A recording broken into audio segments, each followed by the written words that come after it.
Hello mga kamamshi, nandito ako sa bahay ng ate ko. Nandito ako sa Samar. Taga Samar talaga ako mga kamamshi. Ito yung lugar ko kung saan ako lumaki. And ayun nga, may binigay kami na konti sa mga bata, sa mga estudyante sa school namin dito sa aming barangay. Maliit lang mga kamamshi. Pero kung may na tayo, malaking budget is madami akong maibibigay pa. Pero ngayon, umpisa lang naman to mga kamamshi. And okay na rin at least, di ba, may na-share tayo sa mga bata. Ngayon, nandito ako sa bahay ng ate ko. Ito yung ate ko. Tikim. Hello. Inubo na tuloy ako. Nandito siya, nag-ano ng bigas.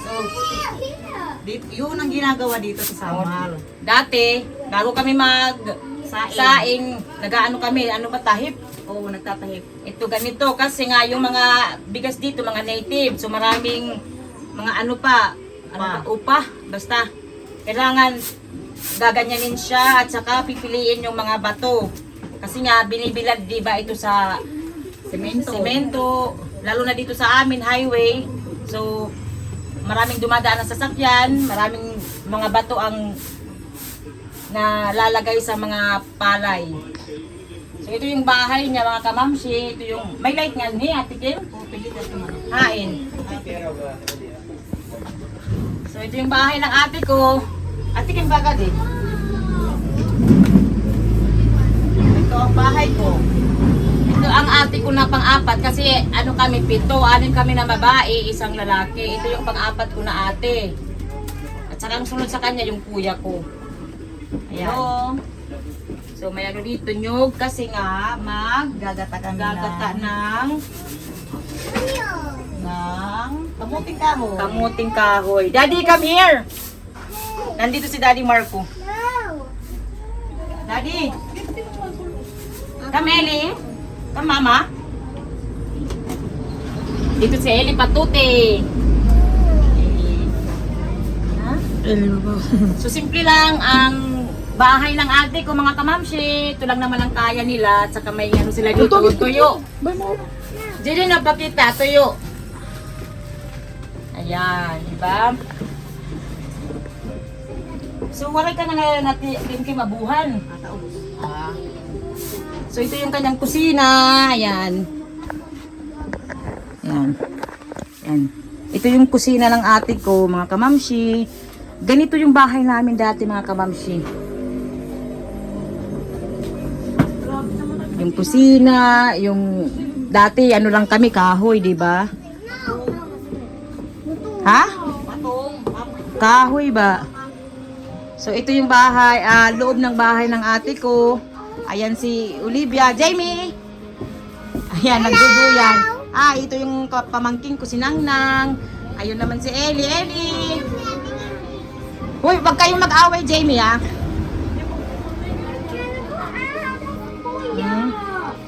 Ayan.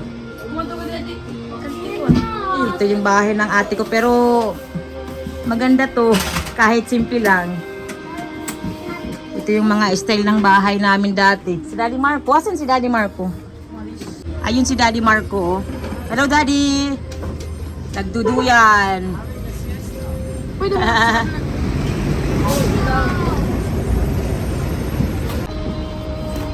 Hi, Kuya!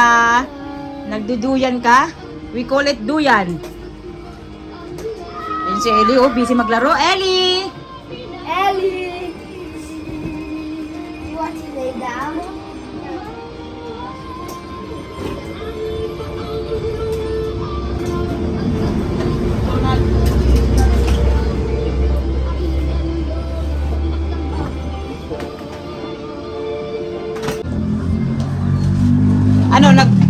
Nagduong ka na?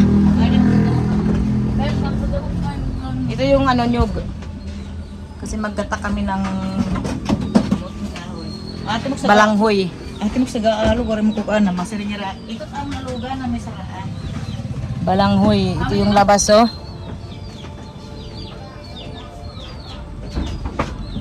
Ayan yung anak ni ate Kim, pamangking ko. Ayan, Ano bang tawag nito, Ate Kim? Aba, kokod-kod na. Ukod-kod ng nyog. Pangatlong anak to ni Ate Kim Kim. Ito na ate ko, maaga siyang nag-asawa mga kamamsi. Hanggang ano lang siya. Siya lang ang hindi nakapag college sa aming lahat. Kasi nga nag-asawa siya mga kamamsi. Talagang dati talagang mahirap. Kasi nga nabuntis na siya. Eh, wala na kaming magagawa mga kamamsi, may baby na. Yung unang anak niya ang nag-alaga kami. Nandun sa Tacloban. Hala, busa ha. Sa pusa ito na.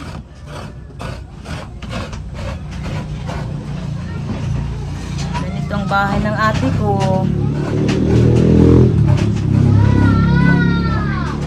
Iba-iba kami ng kapalaran mga kamamsi. Kaya kaya nga dati sabi ko hindi ako mag-asawa ng walang trabaho. Sabi ko mag-aasawa ako na kaya kaming buhayin ng mga anak ko, na kayang ibigay yung mga pangangailangan namin. Kasi nga nakita ko sa mga ate ko yung mga hirap nila, yung mga anak nila, ako magbantay mga kamamsi. Kaya hindi ko masyadong na-enjoy yung yung pagkadalaga ko, kasi yung mga ate ko, tinutulungan ko sila na magbantay ng kanilang mga anak. Nang gustong gusto ni Jamie magduyan, ayan yung mga anak ko, ang mga Swiss kids. May bahay kami nandun sa kabila. Pumunta lang kami dito para makita ko yung bahay ng ate ko, kung may improvement ba. Siyempre hindi naman ako makatulong masyado mga kamamsi dahil wala naman akong stable na trabaho, di ba? May mga anak din ako. Pero pag may pera talaga ako na marami, tutulungan ko talaga itong ate ko, kasi naaawa ako sa ate ko na ito eh. Pero pinagagalitan namin yan mga kamamsi ha. Anak ng anak, pero wala namang wala namang mga trabaho, ganyan, di ba? Pinapagalitan namin yan mga kamamsi, pero wala na kaming magagawa, nandyan na, buntis na, di ba? Alangan naman anuhin namin yan, di ba? Ipalaglag, hindi pwede. Kasalanan yan sa Diyos, hindi yan maganda.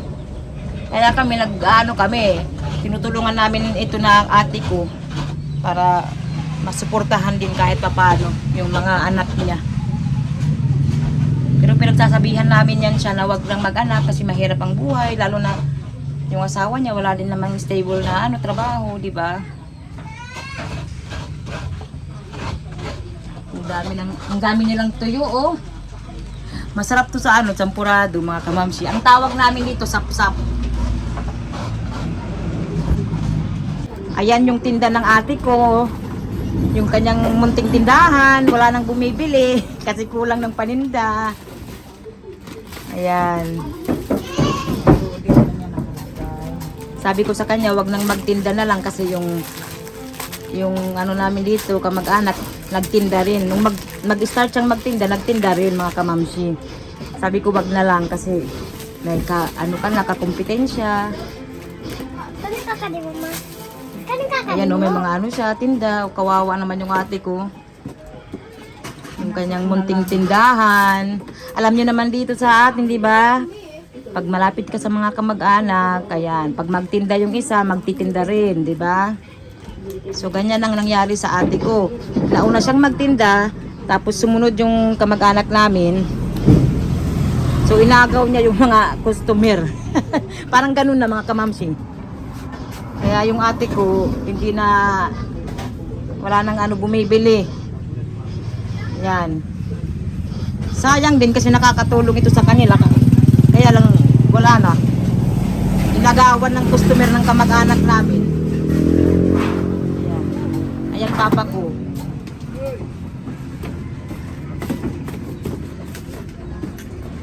Si mama wala pa dito. Nandun pa sa Tacloban.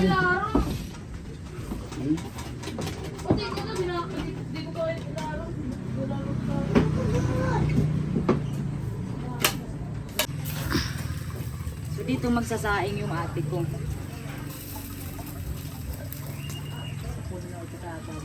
Tapos may abuhan ka mo. Ang hirap yung mabuhan. Magaling na kami nito. Di ba paglinog na ruba?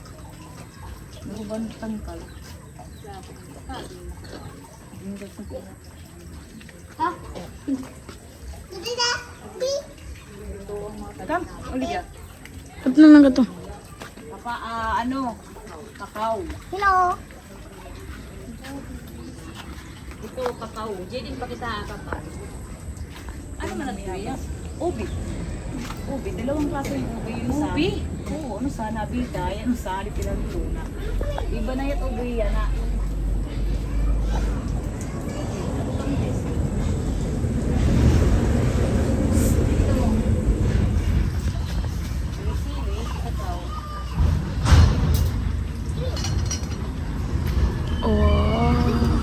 Rice.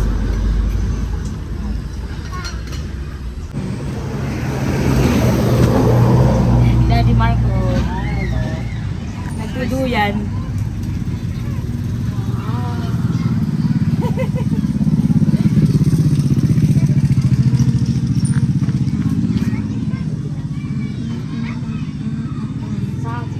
Asa nito saging, Jaden?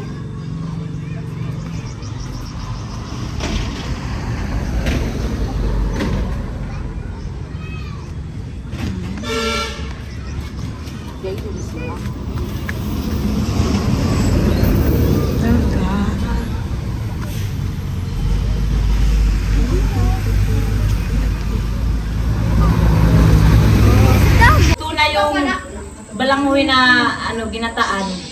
Yung ate ko yung nagluto. Itong balangoy na to galing to sa subdivision namin. yung hinarvest namin na ano, balangoy. Dinala namin dito.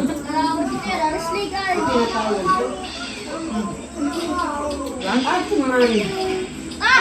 Di na ako papatay! Di na ako papatay din!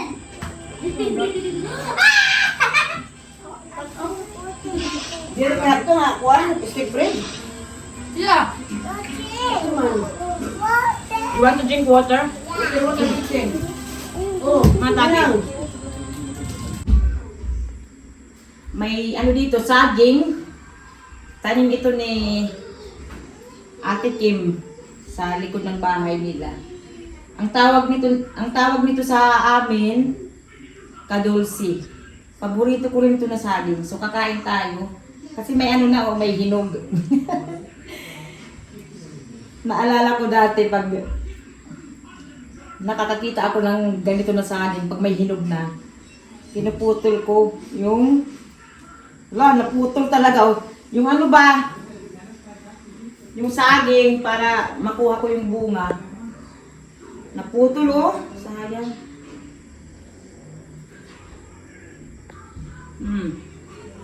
Masarap to na saging.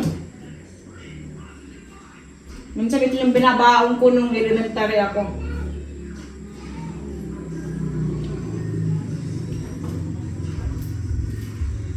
Ito. Nandito ako sa baba ng bahay namin.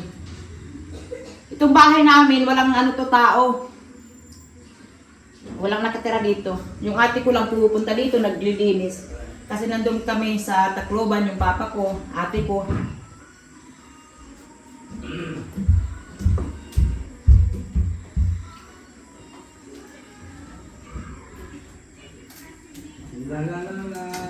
Sarap bro. Kaya lang yung iba mga ano na ano ba, nabuka. Ayan.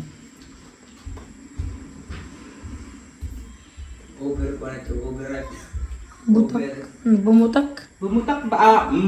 Sobrang nakalahi. Nabuka.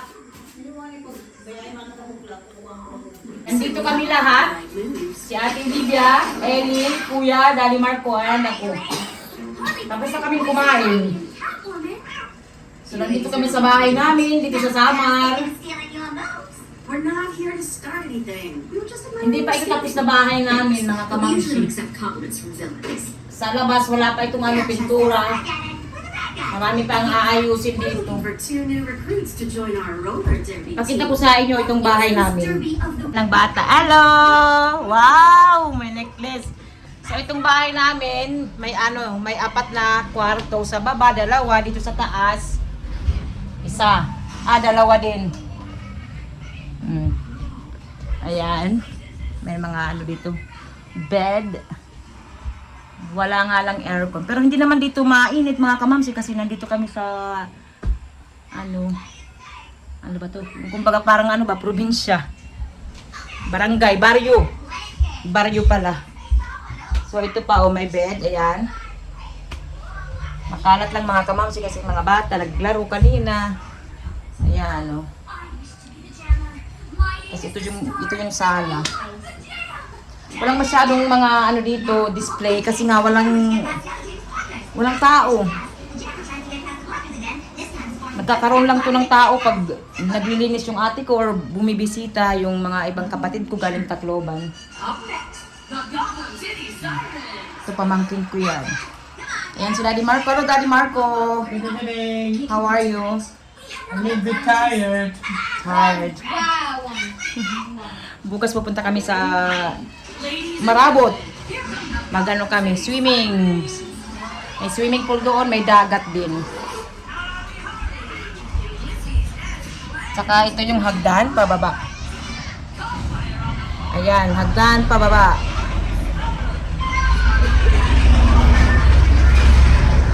Ito yung labas. Ayan, ito yung labas namin. Ito yung labas namin dito. Hindi pa to tapos. Tingnan nyo. Ayan o, may mga ano pa. Mga bakal. Ayan, bahay yan ng auntie ko. Ayan yung bahay ng lolo ko. Oh. Ano to, kalsada to mga kamamsi, yan o.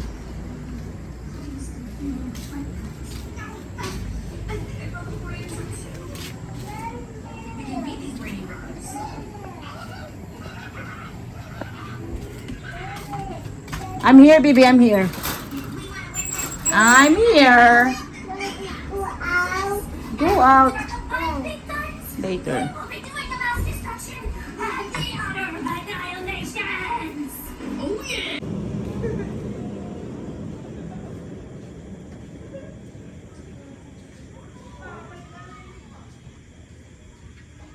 So, tatapusin ko na yung video mga kamamsi. Maraming salamat.